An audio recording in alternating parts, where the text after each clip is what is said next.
Bonjour à vous, nous voici dans une nouvelle vidéo où nous allons parler d'un NAS et plus précisément le DS218 de chez Synology. Donc déjà quelques explications sur le NAS. Le NAS est un serveur de stockage en réseau, également appelé NAS tout simplement. Et il va vous permettre, la principale utilisation de ça, ça va être en fait de pouvoir centraliser un stockage de données en réseau, en partage réseau, qui peut être accessible de n'importe où, de votre domicile comme de l'extérieur. Il va vous être possible d'y stocker vraiment tout et n'importe quoi, que ce soit des documents, des vidéos, des musiques, même des sauvegardes de votre ordinateur. L'intérêt, c'est d'avoir un point de sauvegarde à domicile accessible de n'importe où. Et sur certains modèles, ce qui est le cas de celui-ci, vous pouvez même y créer un serveur pour un site web par exemple. Voilà, vous avez des applications, une interface que je vais vous montrer d'ailleurs par la suite dans la mise en service du NAS. Et donc dans cette vidéo, nous allons voir dans un premier temps un peu les détails de ce boîtier. Puis dans une deuxième partie, vous allez avoir un déballage du produit. Et puis pour finir, la mise en service de notre NAS. Donc déjà pour commencer sur la partie visible du boîtier, donc en interface à l'avant, vous allez avoir différents voyants, différentes LED. Donc dans un premier temps, vous avez un voyant sur l'état du NAS, sur son état de fonctionnement. Un deuxième voyant qui vous donne l'indication s'il est bien connecté au réseau par exemple. Et deux autres voyants qui sont des indicateurs pour les deux disques durs que vous avez à l'intérieur. Oui, parce que l'intérêt aussi que vous allez avoir avec ce type de boîtier, je vous l'explique, c'est de pouvoir avoir en fait un système de sauvegarde sur plusieurs disques. Et en fait, ça, le principe, la technique, ça s'appelle le RAID. C'est tout simplement un ensemble de techniques qui permettent de répartir les données sur plusieurs disques durs afin d'améliorer soit les performances, soit la sécurité aux tolérances au niveau des pannes. Donc vous avez plusieurs types de RAID, RAID 0, 1, 2, 3, 4, 5, je ne sais plus jusqu'à combien ça va. Par exemple, l'exemple le plus simple, c'est le RAID 1. C'est un miroir en fait, c'est une copie miroir. Il va en fait tout simplement sur tout le contenu du disque 1 faire une copie intégrale sur le disque 2. Donc dans l'hypothèse par exemple le disque 1 est HS, et l'ensemble des données sont sur le disque 2. J'ai juste à remplacer le disque défectueux et le remplacer par un nouveau pour que le disque 2 recopie l'intégralité sur le disque 1 à nouveau. Voilà le principe. Et en fonction du type de NAS que vous pouvez posséder, vous pouvez avoir deux disques durs comme 4 ou 8. Donc ça, tout dépend des modèles. Et donc pour la suite, on va avoir un port USB 3 à l'avant. Vous allez avoir aussi le petit bouton C en fait qui est un bouton copie. Si vous branchez un disque dur externe sur le NAS et vous appuyez sur cette touche, il va copier l'intégralité du disque dur externe sur le NAS directement. On a le bouton d'allumage, le fonctionnement de l'appareil. Si on regarde au dos, on va avoir deux ports USB 3 supplémentaires, un port Ethernet. Vous allez avoir le système de ventilation. Vous allez avoir aussi un bouton reset, si je ne me trompe pas, et le port d'alimentation. Voilà. Petite erreur, il n'y a pas de bouton reset, excusez-moi. Le reset se fait en fait par le bouton d'allumage, où vous avez une manip à effectuer pour initialiser entièrement le NAS. Voilà pour cette partie déjà pour l'interface du boîtier.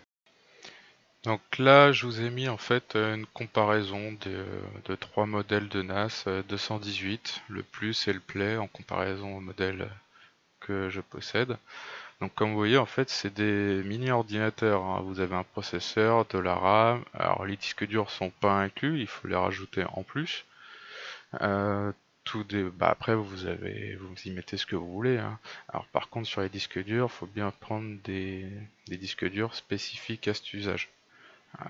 Pour la petite information, les disques durs prévus pour les NAS ont des systèmes de sécurité supplémentaires en cas d'arrêt brutal par exemple et aussi pour un rendement important.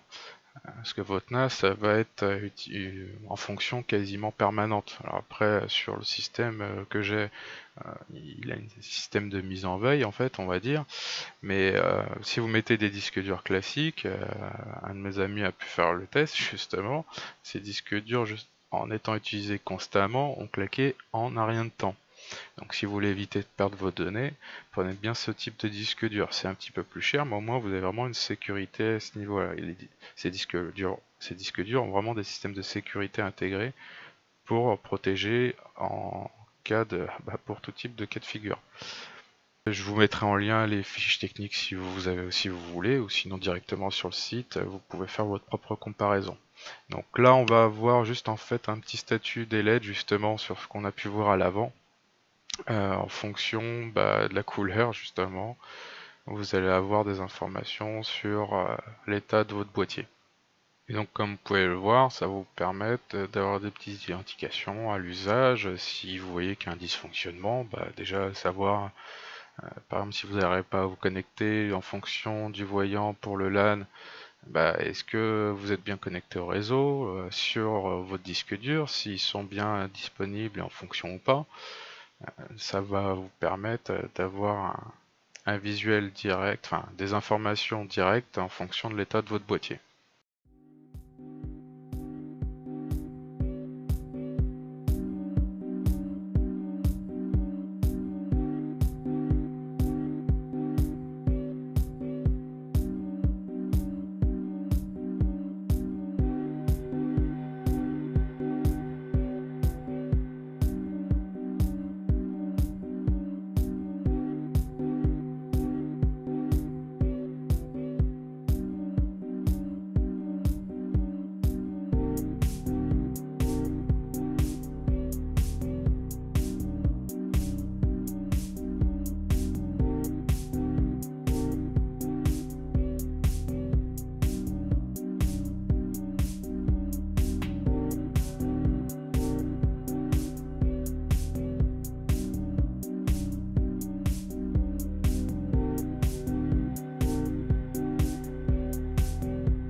nous revoici. Donc pour la mise en service du NAS, c'est tout simple. Vous avez un lien sur lequel aller que vous allez pouvoir trouver sur le petit manuel d'utilisation. Une fois que vous avez mis ce lien, vous avez une page de chargement et votre NAS qui apparaît. Il ne vous reste plus qu'à lancer la configuration. Donc vous allez voir, c'est vraiment très simple, c'est en plusieurs étapes. Donc déjà dans un premier temps, il va falloir installer en effet le système sur le NAS. Donc vous avez juste quelques petites indications à cocher. L'installation de disque Station Manager lui prend quand même pas mal de temps parce qu'il va formater, réinitialiser les disques, le configurer justement avec ses propres paramètres. Donc là évidemment je vous ai mis ça en accélération rapide. Je vous ai coupé certaines séquences parce que la mise en service en fonction de la capacité de votre NAS aussi peut prendre quand même plus ou moins de temps. Donc là pour le coup ça va être juste le temps de peut-être 1 minute. Voilà. Une fois qu'il a fini, vous allez devoir créer un compte administrateur. Ça va être le compte à partir de lequel tout va se gérer. Donc il va vous être demandé dans un premier temps de mettre le nom du serveur. Vous mettez ce que vous voulez, ça va vous permettre de le repérer dans votre domicile. Par contre, ça ne sera pas ça qui vous sera demandé pour pouvoir vous y connecter à distance. Vous mettez le nom d'utilisateur. Donc voilà, et après un mot de passe avec sa confirmation. Mettez quand même quelque chose d'assez poussé en termes de mot de passe pour avoir quand même des règles de sécurité assez importantes pour éviter des intrusions. D'ailleurs, ça sera sujet à une vidéo prochaine. Donc, il vous met en même temps l'état du mot de passe, s'il est bon ou pas. Vous tapez sur suivant. Donc là, il va faire une petite préparation qui est assez rapide. Suivante. Voilà. Donc là, il va vous demander de configurer le Quick Connect. Donc ça va être en fait votre compte Synology, en gros. Et ce qui va vous permettre aussi de vous connecter à distance sur le NAS. Donc vous y rentrez votre adresse email, bien entendu. De la même manière, vous allez y rentrer un mot de passe et confirmation du mot de passe.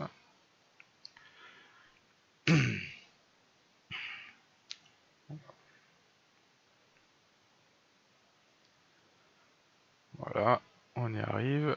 Une fois que c'est fait, il vous demande si vous voulez vous abonner aux nouvelles annonces de Synology, la région. Et là, le Quick Connect ID, c'est le nom qu'il va falloir que vous mettiez sur l'application pour vous connecter à distance. Vous pourriez, à travers l'application, vous connecter en mettant l'adresse IP. Le seul problème, c'est que si vous faites ça, vous pourrez vous connecter qu'en local. Donc, vous mettez un nom, c'est ce qui vous permettra, que vous mettrez par la suite dans l'application. C'est ce qui vous permettra de vous connecter à votre NAS si vous êtes à l'extérieur. Donc après, quelques déclarations de confidentialité. On vous demande forcément d'accepter ce genre de choses. Une fois que cela est fait, ça va nous ouvrir une nouvelle page. Là, Quick Connect ID, ça va être justement le lien si vous voulez vous connecter à distance. En local, pas forcément utile. Et là, on va arriver sur l'interface où il va vous demander juste avant d'installer certains logiciels.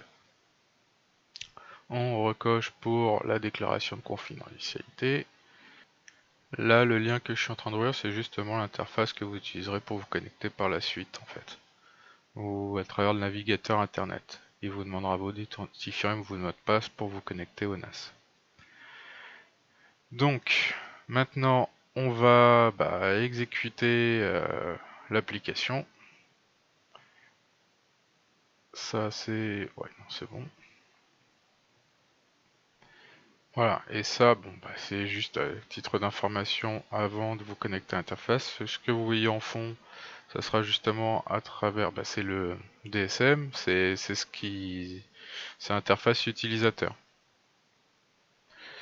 Donc, il vous fait une petite présentation au début, au premier usage du NAS, pour vous donner quelques petites indications sur les différents onglets qui vous sont déjà mis à disposition. Là, on va avoir le panneau de configuration de votre NAS. C'est à travers ça que vous allez faire les différents paramétrages en fait. Paramétrage utilisateur, du NAS, alimentation, tout ce genre de choses. Sur la droite, on a l'état de santé du système avec les performances utilisées par le processeur et la RAM. Ça va être justement les dossiers sur lesquels ont été créés, l'accès à vos données personnelles. Alors là, on le fait à travers cette interface-là, mais c'est pas ce que je vous conseille si vous voulez transférer des données. Passer par un navigateur, c'est pas forcément toujours très performant, très fiable. Donc sur l'ordinateur, il faut mieux passer par l'explorateur de fichiers. Donc ici, j'ai pu déjà commencer à créer après par la suite quelques dossiers dans lesquels je vais répertorier mes données. Sinon, vous faites clic droit et vous faites création de dossier. Vous rentrez le nom que vous voulez. On va faire ça proprement et puis vous faites OK. Et là, un nouveau dossier se crée.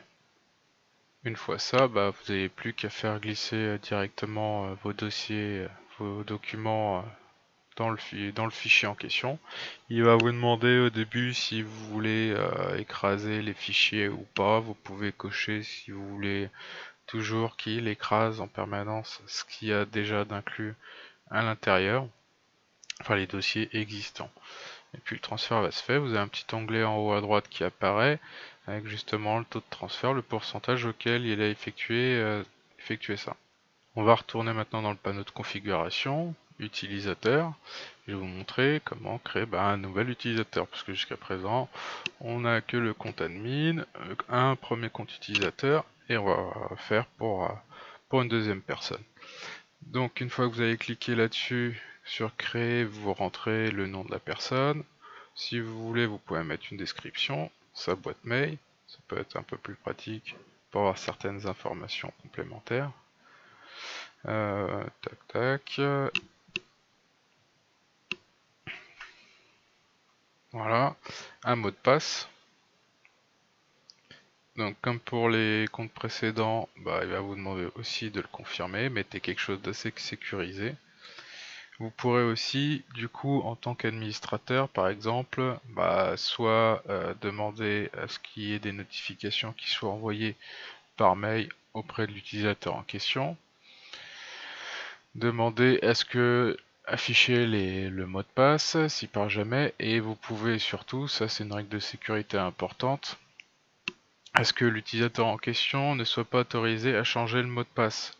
Pourquoi? Parce que la plupart des gens ont une fâcheuse habitude à mettre des mots de passe très bateaux.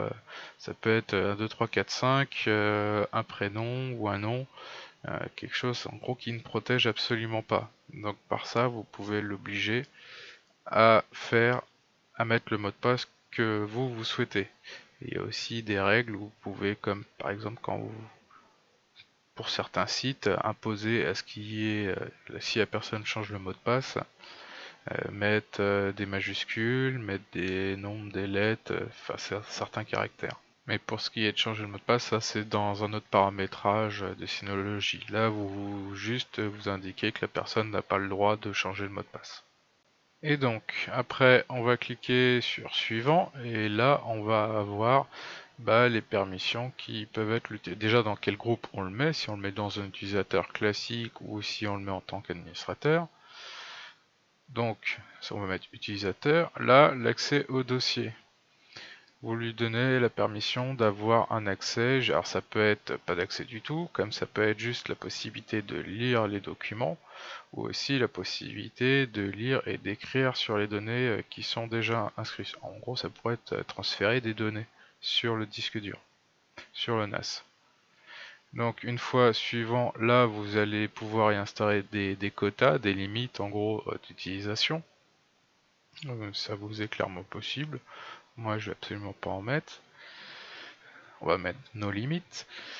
Suivant, et là on va attribuer des permissions sur les applications. Parce que, comme je vous l'ai dit précédemment, on va revenir juste après, vous avez plein d'applications qui vous sont possibles d'utiliser sur le NAS. Donc on va utiliser Vidéostation qui va permettre en gros de visionner les vidéos sur le boîtier. Vous allez avoir aussi pour la synchronisation des données par exemple, ça peut être sur le téléphone, et enfin sur chacun vous pouvez autoriser, refuser aussi. Il n'y a pas que l'accès des dossiers mais aussi l'accès à certaines applications que vous pouvez notifier. Et après ça, qu'est-ce que nous avons déjà? Eh ben, on va en fait valider globalement ce qu'on a paramétré juste avant. Tout simplement. Voilà, le nouvel utilisateur est créé. Donc, dorénavant, il a accès à tout ce qu'on lui a permis, ou non. Et donc après ça, on a justement la bibliothèque d'applications sur ce qui est déjà installé sur notre NAS, la possibilité de les mettre à jour si besoin ou nécessaire. Vous avez aussi, juste un petit peu plus bas, vous allez avoir l'ensemble des applications qui sont déjà installées dessus, des applications de base. Vous avez Vidéostation qui est un logiciel de lecture de vidéos. Il va y mettre par exemple des jaquettes si besoin. Ça va vous les classifier. Vous allez le retrouver sur smartphone comme pour l'ordinateur. Vous avez Audiostation, par contre, elle qui n'est pas une application pour PC, mais qui est une application que pour smartphone, qui va vous permettre d'écouter vos musiques tout simplement. Filstation, qui est l'explorateur de fichiers qu'on a pu voir, dans lequel on a créé des nouveaux dossiers et téléphones pour pouvoir les importer automatiquement sur le NAS, et il va vous les classifier en fonction de la date où ça a été fait, le lieu, ce genre de choses.